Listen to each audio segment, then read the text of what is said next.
2020 is perfect vision, seeing through a spiritual lens. And the sub-theme for the month of March is compassion. And the affirmation is, this is from the Unity School, is through acts of love I live. And so I invite you, dear friends, to come along and enjoy the journey, which I hope to take you on this morning. And I titled my talk, the same as the song that I let Jim know, what the world needs now is love, sweet love, you know? It really is. It's the only thing that there's just too little of, and no, not just for some, but for everyone.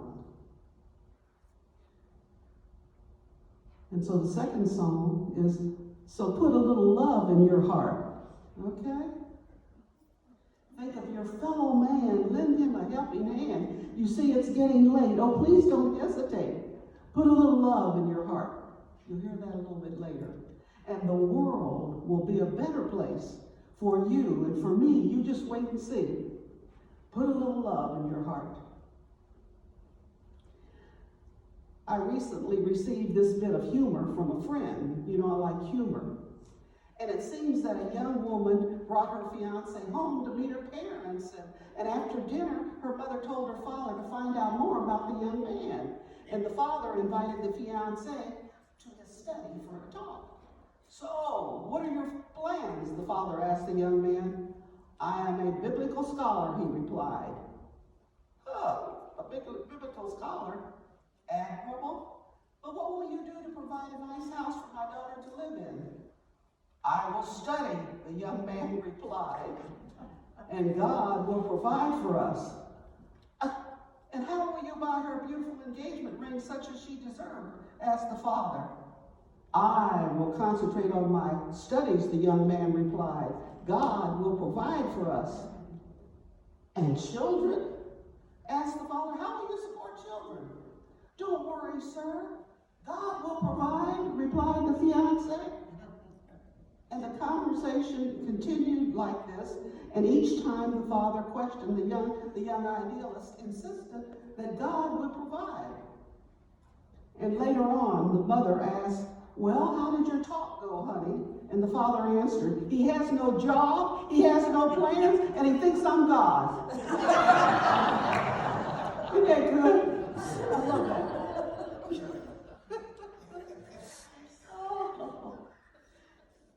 The key scripture for this morning is taken from Jesus' words in Mark. I'm going to give you a lot of scripture. If you notice in your bulletin, you have it insert. Because I'm going to stay biblically based, because it's going to be a different kind of a talk this morning, and you might want to check your Bible when you go home and say, what's Jan Seward doing talking, okay? And the key scripture for this morning is taken from Jesus' words in Mark 12:30-31. And thou shalt love the Lord thy God with all thy heart, with all thy soul, and with all thy mind, with all thy strength. This is the first commandment. And the second is like, namely this, thou shalt love thy neighbor as thyself. There is none other commandment greater than these. And so I've been challenged by this idea of loving ourselves, and I'm going to explore it this morning. I want to begin with one definition of self-compassion by Dr. Sinha, and he's a New Delhi Indian doctor and writer. And he writes, a sympathetic person is one who's motivated by compassion. Compassion is concern for the sufferings and misfortunes of others. It is the feeling that arises when you're confronted with another's suffering and feel motivated to relieve that suffering. Be sympathetic, be compassionate, and live a meaningful life. End of quote. That's what the doctor thinks. Chances are by now that you and I have noticed that our New Year's resolutions aren't worth the cost of the fancy journal we probably bought to vote them in the first place, right? I know I'm hitting home. Some estimates put the failure rate at over 80%. And despite such shockingly crappy incomes, or I should say outcomes, many of us continue to sign up for our January gym memberships, weight loss, and smoking cessation problems, online dating, and dare I say it even, they've got online mindfulness classes now. Yeah. I get it, I totally do. It's a new year, a fresh start. A chance to shed our old skin and problematic habits and finally become the best versions of ourselves, right? Right? That all sounds good. Researchers have identified a variety of reasons why it's so hard to give up Facebook. I gotta read my Facebook, right? That takes hours. And eat more salads, more green stuff, as well as a ton of other strategies for overcoming those barriers. I see some people laughing. I done hit home now. I know that. And unfortunately, many of those December do and don't lists that we had missed the big one, missed the game changer. And I'm not talking about the latest habit tracking app. You know, they've got those now where you can track yourself. I'm talking about loving ourselves. I'm talking about self-compassion, having deep compassion for ourselves. Now, before you think I've totally lost it, this is biblical. You know, dropping a good intention or resolution altogether just because you missed a day or two at the gym is kind of like dropping out of school because you didn't get an A+ in geometry.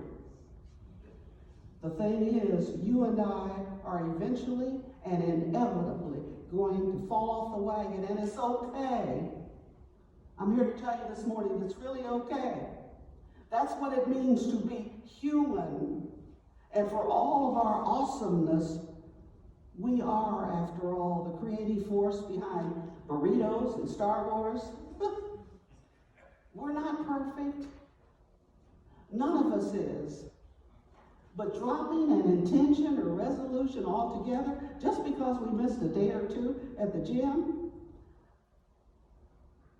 and because we didn't get an A in geometry, that's ridiculous. So I'm inviting us this morning to maybe try something different instead. What I call cutting ourselves some slack. And I know you've all heard that.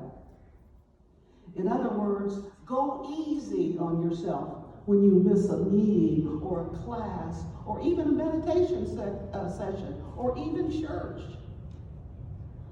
Remember that you're in good company. Behavior change is hard, and most important, perfection can really suck, to use a modern term. This sort of compassionate response to our own missteps doesn't come easily to many of us, but it's a helpful approach for getting back on track with our best intentions and resolutions. And you should have received a note in your, or a note sheet in your bulletin this morning. Would you look for that, please? I'm going to go through that and make some comments, and if you want to make notes, fine, and if you don't, fine. But I just thought that I'm going to be a little more educationally oriented today, and I thought you might want to take some notes. Okay? On there, I want to share a little what I call a slackronium. You know, acronym, I'm calling it a slack ronium. You cut yourself some slack. It's going to be easier to bring kindness into the picture when we've fallen off the resolution wagon. And so we just need a productive place to start. Our ushers are seeing if everybody has got the, let's see if I've got it here. No, here we go.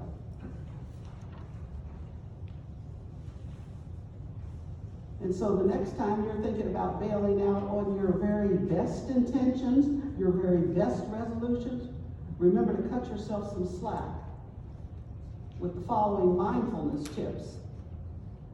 And number one is set reasonable intentions. I mean, you know, we all want to go out here and make a difference in the world. We want to make a lot of money. We want to do good.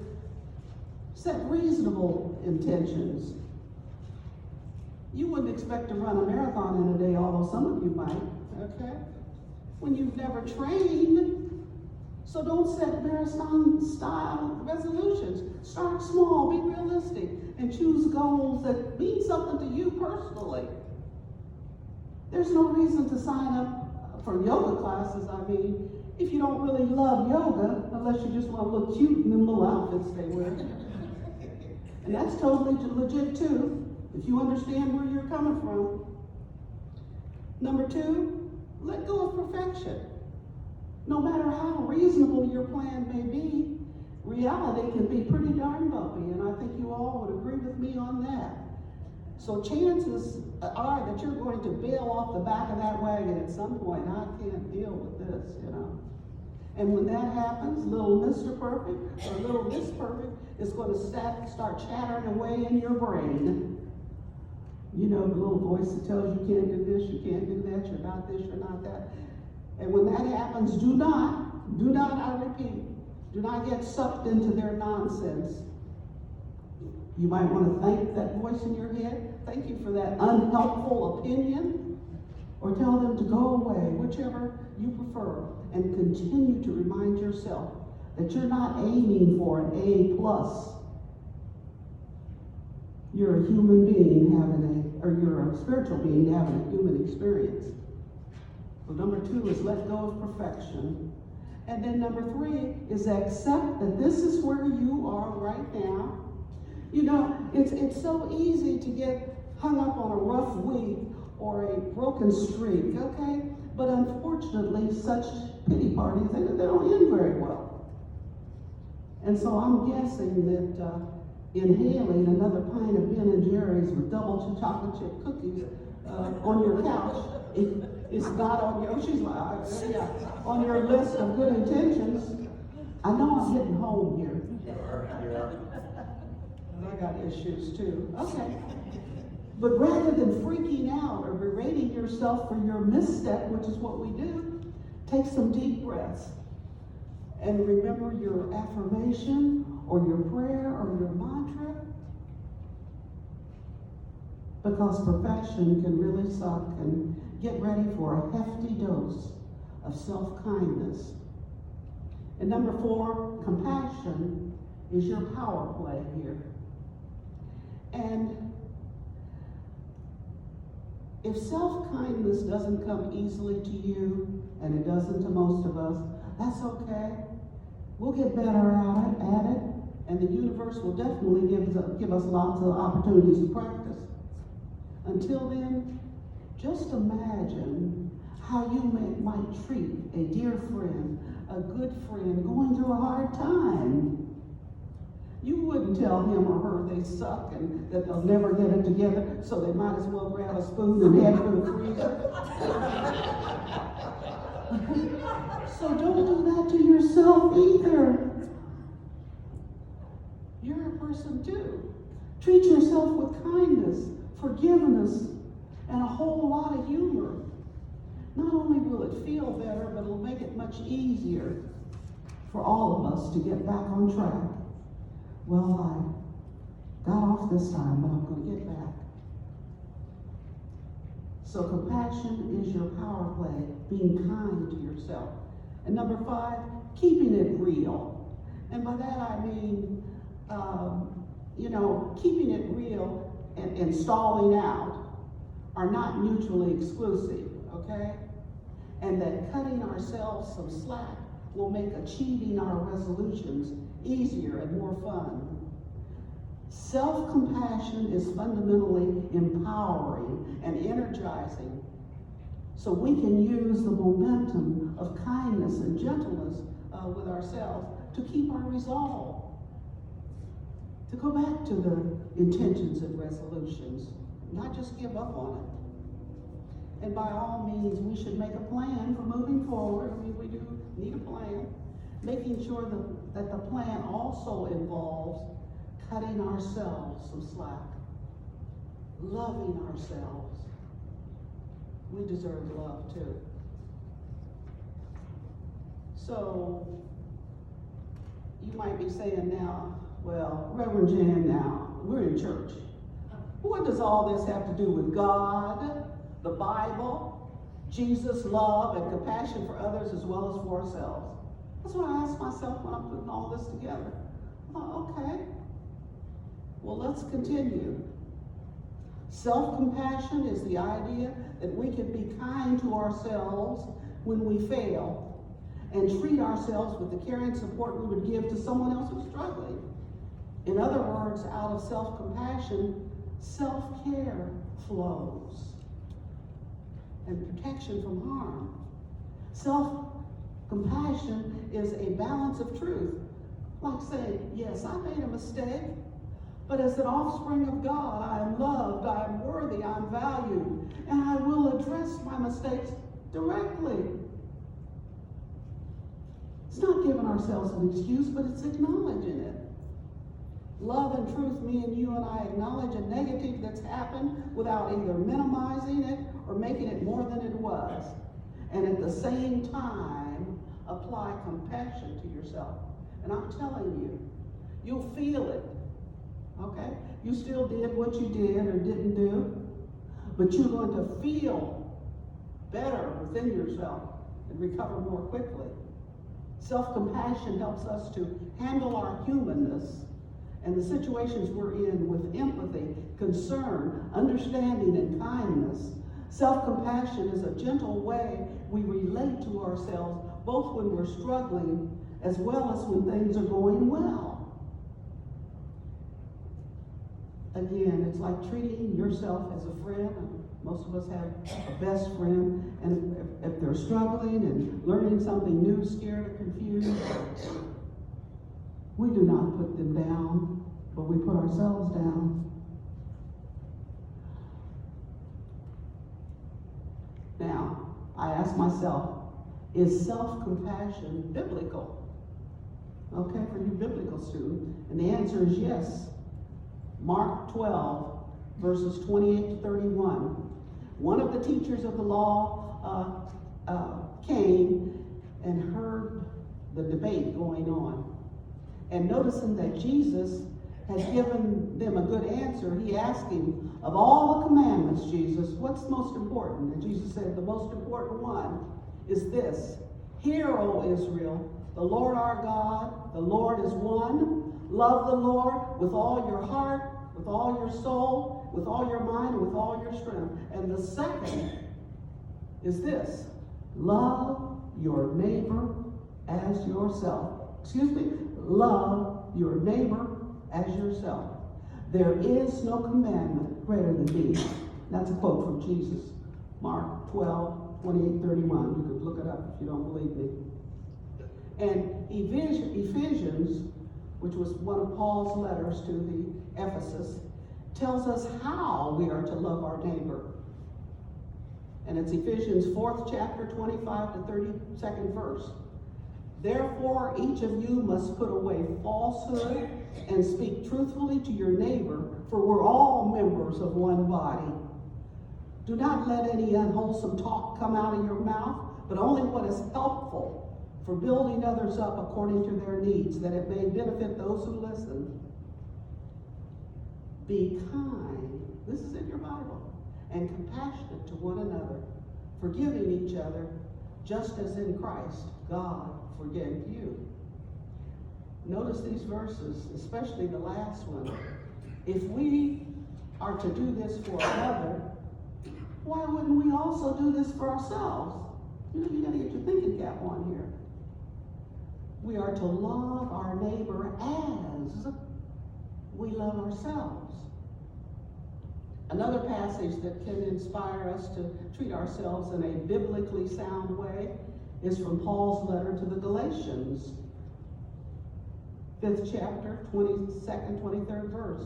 But the fruit of the Spirit is love, joy, peace, forbearance, kindness, goodness, faithfulness, gentleness, and self-control. And against such things there is no law. And this wisdom applies to our interactions with others as well as ourselves. And these verses describe characteristics that automatically emanate from anyone who's consciously attuned to the Christ Spirit within themselves. I mean, we all come from God, so, where else are we going to go? Everything we're doing in God, but we're kicking ourselves. And everyone has these characteristics, including themselves. And what a big difference it would make for us internally, as well as to those that we're in relationship with, if we treated ourselves in this way. The Old Testament book of Proverbs is full of warnings about the power of a word and reckless words piercing like a sword.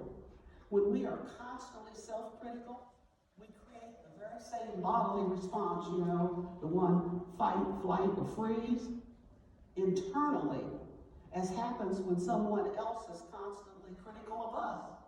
We just suck it in. We don't have to do that. It compromises our immune system and causes relationship problems, which is not being a good steward of our body or health.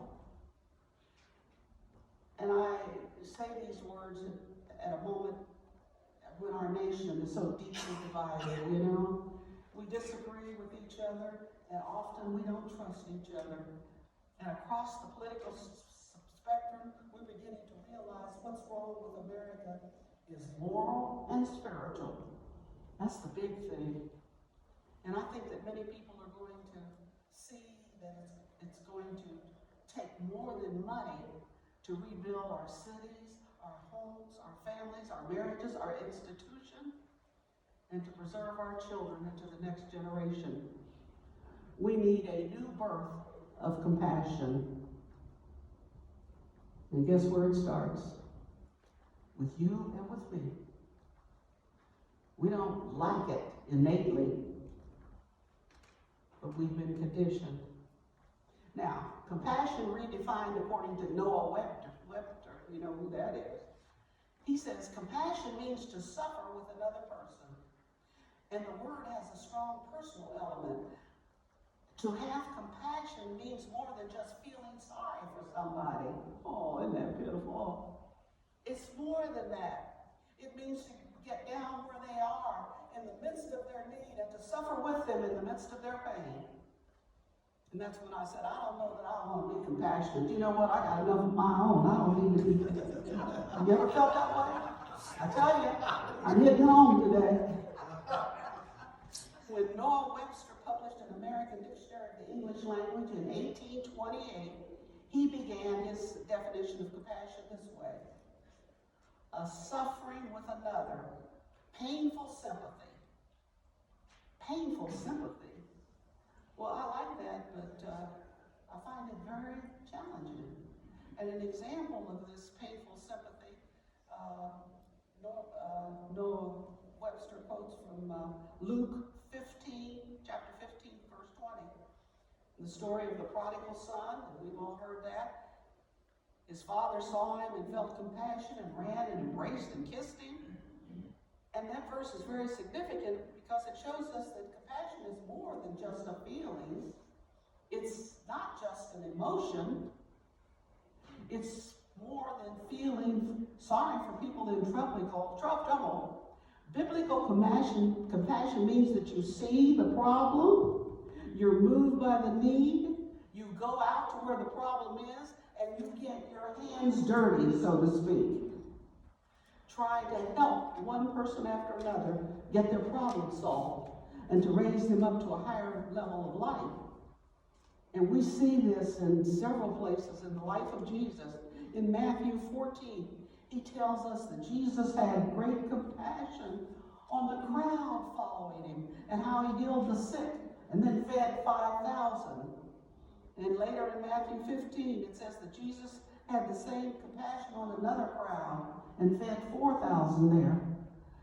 And Matthew 20:34 tells us that when Jesus saw the two blind men of Jericho, I'm assuming you all kind of know these stories. If not, you can look at them when you get home. And he was filled with compassion and healed these two blind men on the spot. And Mark, first chapter, tells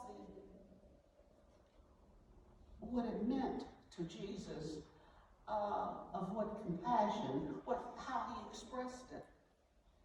And in Mark, first chapter 40 to 41 verse, a leper came to him, imploring him and kneeling before him. And he said, "If you will, Jesus, you can make me clean." And moved with pity, he stretched out his hand and touched him and said, "I will. Be clean." Now, when I thought about this, the most shocking part of that text is that Jesus touched a leper. Okay? Now, in doing that, he broke all the rules and customs of that day. For according to the Old Testament, if you had leprosy, you were unclean. Sort of like having today's coronavirus, we can relate to this. What goes around comes around. People were so scared in that day of lepers that they made them live in a colony away from the rest of society so they couldn't contaminate anyone else. Now, if that doesn't sound familiar, I don't know what does. But when Jesus saw the man with leprosy, he was so moved that he reached out and he touched him. Now, it's important that we understand that for Jesus, compassion was not a feeling, it was a commitment to get involved with people who were suffering. Real compassion is more than a feeling. Real compassion moves from feeling to action. I feel sorry about a lot of things, and I'm sure you do too. Want to do a lot of things. We're so used to thinking of Jesus as the Son of God, and so he was. And yet he says, we are God's also. Excuse me? Yes, we're God's also. But I call your attention to what the Apostle Peter said in Acts 10:38 in his one-sentence summary of Jesus' ministry. And I quote, "He went about doing good and healing all who were oppressed by evil, or the devil, for God was with him." Now, how's that for the earthly life of Jesus? We just see him as this man walking out in this white robe, and he's just touching and floating all around him. Think again. You and I need a new birth of compassion. And you know what? Most of us would not react kindly if someone called us a do-gooder. Am I right? But the original do-gooder was Jesus Christ. Meditate on that for a while. One day a man came to see Jesus with a curious question, and he said, "Who is my neighbor?" And in Luke 10:25-37 we read, "Behold, a certain lawyer stood up and tempted him, saying, 'Master, what shall I do to inherit eternal life?' And he said to him, 'What's written in the law? How readest thou?' And he answering said, 'Thou shalt love the Lord thy God with all thy heart, with all thy soul, and with all thy strength, and with all thy mind, and thy neighbor as thyself.'" So it is biblical to have compassion for yourself. Now, in one sense, that question seems to answer itself. I mean, just look around. Our neighbors are all around us. Who is my neighbor? They live on our street. Our kids and grandkids go to school with them. We shop at the same stores, eat at the same restaurants. We drive the same streets they do. We work with our neighbors. We see them when we go to church. Our neighbors are all around us. Simple answer, right? Or so it would seem. But buried within this is a deeper theological question. All the Jews knew that God commanded his people to love God with a whole heart. But I don't know how many of you are biblical students, but if you've ever gone back, you might want to check and read the book Leviticus. I mean, people did some things back there that we get arrested for today. Okay? Read about that. And Leviticus 19:11 adds an important application. In other words, even adds to it. says, "Do not seek revenge or bear a grudge against anyone among your people, but love your neighbor as yourself. I am the Lord." That's in your Holy Bible, Leviticus 19:18.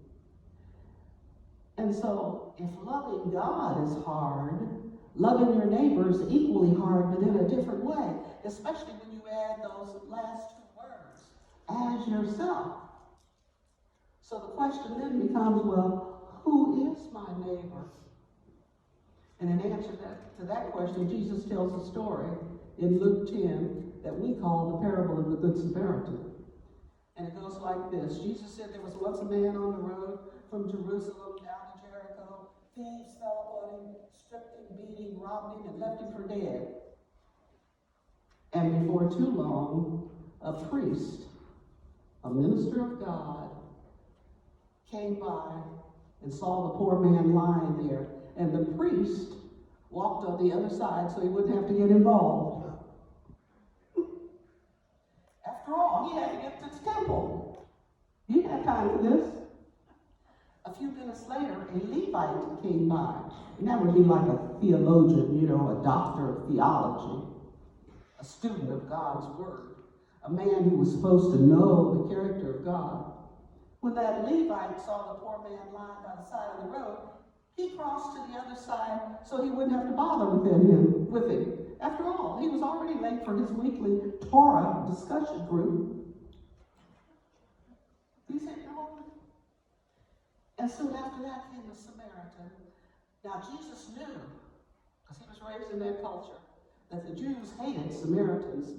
They would never say anything good about them. But Jesus said that this hated Samaritan came along and saw that poor man lying there. And when he found out he was still alive, he took his wine and poured it on his wounds. He dressed his wounds, picked the man up, put him on his donkey, took him to the inn, paid the proprietor, stayed the night with the man, and the next morning he took money out of his own pocket and gave to the innkeeper, saying, "If there's more, I'll settle the bill when I come back later." You and I would have probably called 911 and been done with it. Yeah. Now I want to make two observations about this story. First, what that Samaritan did was truly above and beyond normal human obligations. I think we can acknowledge that. And again, if we saw a beaten man today lying on the road, we would first call 911 and then do what we could while we waited for help to arrive. But there were no EMTs on the treacherous road winding through the mountains from Jerusalem to Jericho. If this man were to survive, the Samaritan would have to take the whole burden on himself. Either he got involved or the man died. There were just no other options. Now, seen in that light, many of us might have hesitated if we were in this situation. After all, we've got things to do, places to go, people to see. I don't know anybody who's not busy these days, do you? I really don't. The demands of life, just day to day, lie heavily on all of us. And we can't save the world. We just can't. And I think that last point bears on the story of the Good Samaritan. No matter who you are, how much you care, how hard you work, how much you pray, you can't save them all. You can't rescue every baby. We can't save every marriage. We can't help every homeless person. Even if we were a Mother Teresa, we can't rescue every hurting child in Calcutta that are still there. It just can't be done. But there's no reason not to help those whom God puts on your and my path.